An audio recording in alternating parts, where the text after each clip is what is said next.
So Anthony, we've heard a lot about the Aptar acquisition. This is pretty exciting news for Veritas. What are you going to show us today?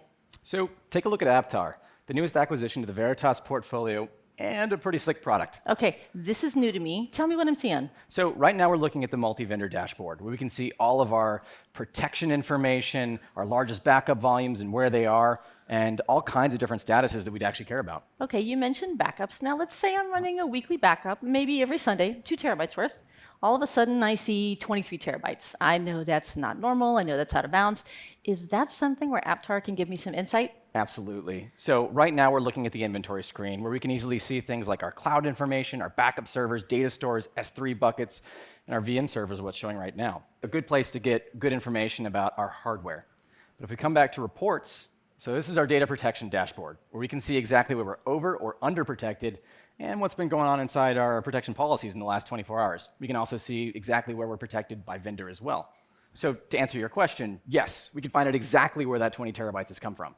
This is really cool. It's like I can see the heartbeat of my organization's IT infrastructure. That's absolutely correct. There's nothing quite like this on the market today. Okay, well, you've talked to me about hardware and storage analytics, but what about data? So when it comes to your data, check out Veritas Information Studio. Okay, this is new. What is this? So this is the way to get complete insight and maintain compliance for all of your informational infrastructure. Well, this is pretty intuitive. It looks like I can see everything I need right from this home screen. That's right. We can do things like search for a human record inside our NER search, or we can come into our classification engine and check and see how we're doing with things like GDPR.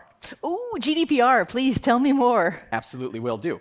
So if I scroll down to our personally identifiable information section, you can actually see that all of these countries over here are enabled to automatically classify and let us know that we are catching PII when it comes into our environment. Okay, that sounds super convenient. What else? So if we come back to our dashboard over here, I can easily filter out based on things like location or the age of our files. And Misha, question for you.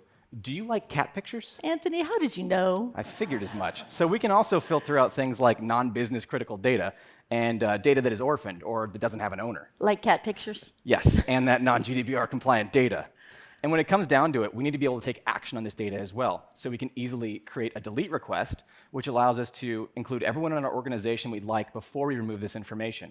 And at the end of it all, they get a nice summary description showing them exactly what is going on with this request. I love how simple, straightforward it is, how it creates accountability. That's absolutely correct. It's super simple and easy to use. Well, Anthony, this has been so informative. Thank you. You're welcome.